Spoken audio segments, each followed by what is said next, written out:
نحمده ونصلي ونسلم علی رسولہ الکریم اما بعد۔ الحمدللہ آج نماز تراویح کے اندر 10 پارے مکمل ہوئے۔ آپ جتنی محنت کے ساتھ، جتنی کوشش کے ساتھ قیام کرتے ہیں، اللہ رب العزت میرا اور آپ کا سننا اور سنانا اپنی بارگاہ کے اندر قبول و منظور فرمائے۔ اللہ رب العزت اس پارے کے آغاز میں ہی یہ فرماتے ہیں کہ غزوہ بدر میں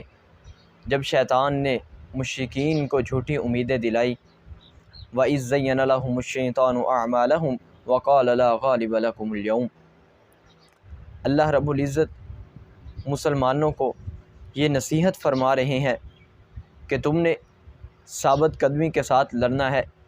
نیک نیتی کے ساتھ لڑنا ہے، اللہ رب العزت کا ذکر کثرت کے ساتھ کرنا ہے، اور تم لوگوں نے مشرکین کی مشابہت اختیار نہیں کرنی، مشرکین جیسے عمل نہیں کرنے، کیونکہ وہ لوگ حق کو مٹانے کے لیے، بہادری کو دکھانے کے لیے، فخر اور غرور کو لوگوں کے سامنے ظاہر کرنے کے لیے اس لڑائی کے لیے نکلے ہیں۔ ابو جہل نے کہا تھا کہ ہم بدر کے میدان میں پہنچ کر وہاں گانے گائیں گے، رقص کریں گے، شرابیں اڑائیں گے اور تمام قسم کے اپنے شوق کو پورا کریں گے، تاکہ لوگوں کے اندر ہماری یہ شہرت ہو جائے کہ یہ لوگ بڑے ہی بہادر ہیں، بڑے ہی فخر و تکبر والے ہیں۔ اللہ رب العزت مسلمانوں کو یہ نصیحت فرما رہے ہیں کہ تم مشرکین جیسی صفات کو اختیار نہ کرنا، مشرکین کی مشابہت اختیار نہ کرنا۔ مشرکین نے اپنے آپ کو بڑا سمجھا تھا، لیکن اللہ رب العزت کی اس قدرت نے پلٹا کھایا۔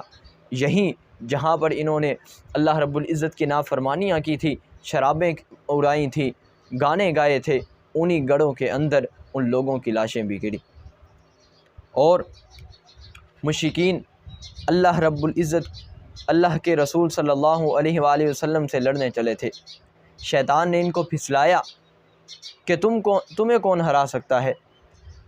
مشرکین کو ہرے باغ دکھائے کہ میں تمہارے ساتھ ہوں، تم آگے بڑھو، مسلمانوں کے ساتھ لڑائی کرو، تم کسی بھی میدان کے اندر پیچھے نہیں رہو گے، میں تمہارے ساتھ ہوں، میں تمہاری مدد کروں گا۔ لیکن جب لڑائی شروع ہوتی ہے تو شیطان دم دبا کر الٹے پاؤں بھاگ جاتا ہے اور یہ کہتا ہوا بھاگ جاتا ہے، میں وہ چیز دیکھ رہا ہوں جو تم نہیں دیکھتے۔ غزوہ بدر کے اندر اللہ رب العزت کی طرف سے فرشتوں کا نزول ہوا تھا مسلمانوں کی مدد کے لیے، اللہ رب العزت نے فرشتے آسمان سے اتارے تھے۔ جب اس شیطان نے ان فرشتوں کو دیکھا تو وہ دم دبا کر بھاگ گیا، اور اسی طرح سے اللہ رب العزت نے اسی پارے کے اندر بیان فرمایا کہ جب تک کوئی آدمی اپنے آپ کو بدلنا نہ چاہے، جب وہ اپنے آپ کو بدلنے کی کوشش ہی نہیں کرتا، تو اللہ رب العزت اس کی حالت کو نہیں بدلتے۔ ذَلِكَ بِأَنَّ اللَّهَ لَمْ يَكُ مُغَيِّرًا نِعْمَةً أَنْعَمَهَا عَلَىٰ قَوْمٍ حَتَّىٰ يُغَيِّرُوا مَا بِأَنفُسِهِمْ۔ جب انسان کے اندر یہ خود ہی جذبہ پیدا نہیں ہوتا، انسان کے اندر یہ احساس پیدا ہی نہیں ہوتا کہ یار میں نے سیدھے رستے کی طرف آنا ہے، یار میں نے اللہ رب العزت کے رستے کی طرف آنا ہے، جب تک وہ خود قدم نہیں بڑھائے گا اللہ رب العزت بھی اس کی حالت کو نہیں بدلیں گے۔ جب انسان قدم کو بڑھائے گا، اللہ رب العزت کی طرف بڑھنا شروع کرے گا، تو اللہ رب العزت بھی اس کی حالت کو بدل دیں گے۔ یہ ایک انسان کی بات نہیں، پوری قوم کی بات ہے۔ جب پوری قوم سیدھے رستے کی طرف چلنا شروع ہو جائے گی تو اللہ رب العزت اس قوم کی حالت اور کیفیت کو بدل دیں گے۔ اور اسی طرح اسی پارے کے اندر سورۃ توبہ کا بھی بیان ہے۔ اس سورت کے آغاز کے اندر ہی یہ واحد وہ سورت ہے جس کے آغاز کے اندر بسم اللہ نہیں لکھی گئی۔ اس کی توجیہ اس طرح بیان فرماتے ہیں، حضرت عثمان رضی اللہ تعالیٰ عنہ کے دور میں جب قرآن کو جمع کیا گیا تو حضرت عثمان رضی اللہ تعالیٰ عنہ نے اس سورت کے آغاز کے اندر بسم اللہ نہیں لکھی، لیکن جب ان سے سوال کیا گیا تو انہوں نے بتلایا کہ بسا اوقات ایسا ہوتا تھا کہ نبی اکرم صلی اللہ علیہ وآلہ وسلم پر کئی صورتیں یک بار نازل ہو جاتی تھی۔ آپ صلی اللہ علیہ وآلہ وسلم وحی کے لکھنے والوں کو بلاتے اور ان کو یہ حکم دیا کرتے تھے یہ فلاں فلاں آیت فلاں فلاں صورت کے اندر لکھ دو، لیکن جب یہ آیت نازل ہوئی، جب یہ صورت نازل ہوئی تو اللہ رب العزت کے رسول صلی اللہ علیہ وآلہ وسلم نے یہ نہیں بتلایا کہ ان آیات کو کہاں پر لکھنا ہے۔ لہٰذا نبی اکرم صلی اللہ علیہ وآلہ وسلم فوت ہو گئے لیکن ہم ان سے سوال بھی نہیں کر سکے، اور ان دونوں کے اندر سورۃ الانفال اور سورۃ التوبہ کے اندر مضمون ایک ہی ہے، دونوں صورتوں کے اندر قتال کا تذکرہ ہے۔ لہٰذا حضرت عثمان رضی اللہ تعالیٰ عنہ بیان کرتے ہیں کہ میں نے دونوں صورتوں کو متصل لکھ کر ان دونوں کے درمیان بسم اللہ نہیں لکھی۔ اور اسی طرح سے اسی پارے کے اندر مشرکین کو حدود حرم سے نکال دینے کا بھی حکم ہے، یا ایھا الذین آمنوا انما المشرکون نجس فلا یقربوا المسجد الحرام۔ نبی اکرم صلی اللہ علیہ وآلہ وسلم نے حج کے موقع پر حضرت علی رضی اللہ تعالیٰ عنہ کو اور حضرت ابو بکر صدیق رضی اللہ تعالیٰ عنہ کو بھیجا کہ آپ جائیں اور مجمع حج میں جا کر یہ اعلان کر دیں کہ آج کے بعد کوئی بھی مشرک بیت اللہ کا حج نہیں کرے گا، بیت اللہ کا طواف نہیں کرے گا، اور نہ ہی کوئی برہنہ حالت میں بیت اللہ کا طواف کرے گا۔ یہ لوگ برہنہ حالت میں طواف اس لیے کیا کرتے تھے، جاہلیت کے اندر ان کا یہ کام تھا کہ برے اعمال کیا کرتے تھے، اور ان کے ذہنوں میں یہ بات آتی تھی کہ یار ہم انہی کپڑوں کے اندر اللہ رب العزت کی نافرمانیاں کرتے ہیں، انہی کپڑوں کے اندر ہم گناہ کے تمام کام کرتے ہیں، لہٰذا یہ کپڑے ہمارے اس لائق نہیں ہم ان کپڑوں کے ساتھ اللہ رب العزت کے گھر کا طواف کریں۔ لیکن اللہ رب العزت نے یہ آیت نازل کر کے ان کی اس جاہلیت کی رسم کو ختم فرما دیا۔ اور اسی طرح سے نبی اکرم صلی اللہ علیہ وآلہ وسلم کے ہجرت کا واقعہ بھی اسی صورت میں بیان فرمایا، جب حضرت ابو بکر صدیق رضی اللہ تعالیٰ عنہ نے کہا کہ اللہ کے نبی، یہ اگر مشرکین کفار اپنے پاؤں کی طرف دیکھ لیں تو ہمیں یہ دیکھ لیں گے، لیکن نبی اکرم صلی اللہ علیہ وآلہ وسلم کو اللہ رب العزت پر کتنا بھروسہ تھا۔ آپ نے فرمایا الا تنصرہ فقد نصرہ اللہ اذ اخرجہ الذین کفروا ثانی اثنین۔ ابو بکر صدیق، آپ کیوں گھبراتے ہیں؟ جن دونوں کے ساتھ تیسرا اللہ رب العزت ہے، اللہ رب العزت ہماری مدد کرنے والا ہے، یہ مشرکین ہمیں نہیں پکڑ سکتے۔ اور اسی طرح اسی پارے کے اندر زکوٰۃ کے مصارف کو بیان فرمایا کہ زکوٰۃ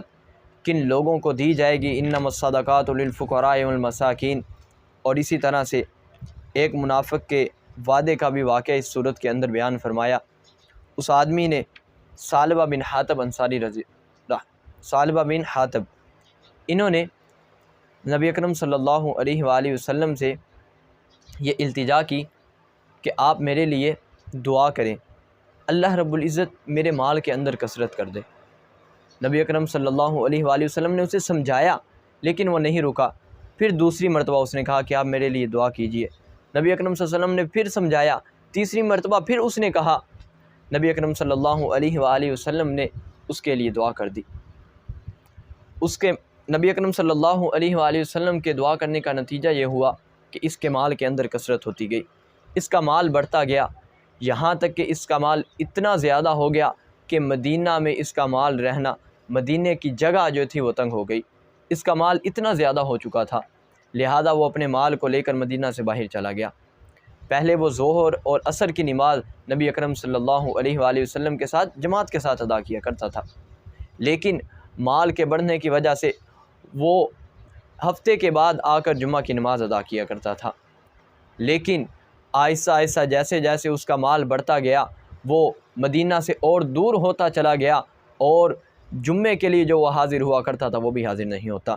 لوگوں سے ہی پوچھ لیا کرتا تھا کہ آج نبی اکرم صلی اللہ علیہ وآلہ وسلم نے جمعہ کے اندر کیا بیان کیا ہے، جمعہ کا آج کا عنوان کیا تھا، اس کے متعلق وہ سوال کر لیا کرتا۔ ادھر اللہ رب العزت کی طرف سے زکوٰۃ کے متعلق تمام احکام نازل ہو جاتے ہیں۔ نبی اکرم صلی اللہ علیہ وآلہ وسلم دو صحابہ کو بھیجتے ہیں کہ آپ جائیں اور اس ثعلبہ سے اور بنو سلیم کے آدمی سے اور باقی لوگوں سے آپ زکوٰۃ وصول کر کے آئیں، اور ساتھ ہی میں نبی اکرم صلی اللہ علیہ وآلہ وسلم نے ایک رکا بھی دیا کہ آپ ان کو یہ دکھلانا تو تب وہ آپ کو زکوٰۃ دیں گے۔ صحابہ جاتے ہیں اس ثعلبہ کے پاس، وہ جب وہ رکا دیکھتا ہے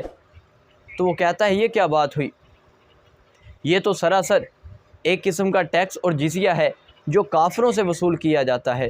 لہذا وہ ایک دفعہ تو زکوٰۃ دینے سے انکار کر دیتا ہے، پھر بہانہ بناتا ہے کہ آپ جائیں پہلے جا کر آگے سے جہاں سے زکوٰۃ وصول کرنی ہے کر آئیں، پھر واپسی سے مجھ سے لے لیجیے۔ وہ صحابہ جاتے ہیں، آگے جا کر زکوٰۃ وصول کر کے واپس پھر دوبارہ اس کے پاس آتے ہیں، تو یہ پھر سے کہتا ہے کہ وہ رکا مجھے دکھلائیے۔ وہ رکا دکھلاتے ہیں تو وہ سراسر زکوٰۃ دینے سے انکار کر دیتا ہے کہ میں زکوٰۃ نہیں دوں گا، یہ سراسر ہمارے اوپر ٹیکس اور جزیہ لگایا گیا ہے۔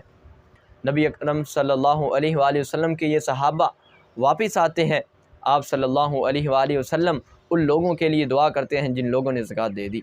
اور اس لوگوں کے لیے، اس آدمی کے لیے بڑا ہی اظہار افسوس کرتے ہیں۔ ادھر سے اللہ رب العزت کی طرف سے یہ آیت نازل ہو جاتی ہے، وَمِنْهُمْ مَنْ عَاهَدَ اللَّهَ لَئِنْ أَتَانَا مِنْ فَضْلِهِ لَنَصَّدَّقَنَّ وَلَنَكُونَنَّ مِنَ الصَّالِحِينَ، کہ ان لوگوں میں سے بعض لوگ ایسے بھی ہیں انہوں نے عہد کیا تھا کہ جب اللہ رب العزت انہیں مال دے گا تو اللہ رب العزت کے راستے میں ضرور صدقہ کریں گے، لیکن فَلَمَّا آتَاهُم مِّن فَضْلِهِ بَخِلُوا بِهِ وَتَوَلَّوْا وَهُم مُعْرِضُونَ، لیکن جب اللہ رب العزت نے ان لوگوں کو مال و دولت عطا کر دی تو اللہ رب العزت کے راستے میں خرچ کرنے میں بخیلی اختیار کرتے ہیں۔ یہ ہمارے لیے بھی درس ہے کہ ہم اللہ رب العزت سے مانگتے ہیں، اللہ رب العزت سے سوال کرتے ہیں، لیکن جب اللہ رب العزت کے راستے میں دینے کی باری آتی ہے تو ہم بخیلی اختیار کرتے ہیں۔ ہم اللہ رب العزت کے راستے میں دل کھول کر خرچ نہیں کرتے، بلکہ جیبوں کے اندر سے سکے تلاش کر کے اللہ رب العزت کے راستے میں خرچ کرتے ہیں۔ یہ ہمارے ایمان کی کیفیت ہو چکی ہے۔ اس صحابی کو ایک رشتہ دار اسی مجمع کے اندر موجود تھا، جب یہ آیات نازل ہوئی وہ آدمی جا کر اس سالبہ کو یہ خبر دیتا ہے کہ تمہارے متعلق یہ آیات نازل ہو گئی ہیں۔ وہ آدمی دوڑا ہوا آتا ہے اور نبی اکرم صلی اللہ علیہ وآلہ وسلم کے پاس اپنا صدقہ دینے کے لیے آ جاتا ہے، لیکن نبی اکرم صلی اللہ علیہ وآلہ وسلم فرماتے ہیں کہ اللہ رب العزت نے مجھے تمہارا صدقہ وصول کرنے سے منع فرما دیا ہے، لہٰذا نبی اکرم صلی اللہ علیہ وآلہ وسلم وفات تک اس کی زکوٰۃ کو وصول نہیں کرتے۔ حضرت ابوبکر صدیق رضی اللہ تعالیٰ عنہ کا دور آتا ہے، پھر وہ دو آدمی آتا ہے اور آ کر وہ زکوٰۃ دینے کی کوشش کرتا ہے۔ حضرت ابوبکر صدیق رضی اللہ تعالیٰ عنہ بھی وصول نہیں کرتے اور فرماتے ہیں جب نبی اکرم صلی اللہ علیہ وآلہ وسلم نے وصول نہیں کی تو ہم کیسے وصول کر سکتے ہیں۔ دور حضرت عمر فاروق رضی اللہ تعالیٰ عنہ کا آ جاتا ہے،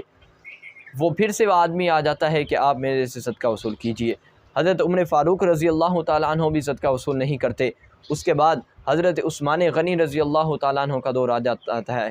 پھر وہ صدقہ دینے کے لیے حاضر ہو جاتا ہے، لیکن حضرت عثمان غنی رضی اللہ تعالیٰ عنہ بھی اس کا صدقہ وصول نہیں کرتے، اور اسی دور کے اندر اس آدمی کی بھی وفات ہو جاتی ہے۔ یہ ہمارے لیے سبق ہے کہ جب اللہ رب العزت کے راستے میں دینے کا وقت تھا تب ہم اس کے راستے میں نہیں خرچ کرتے،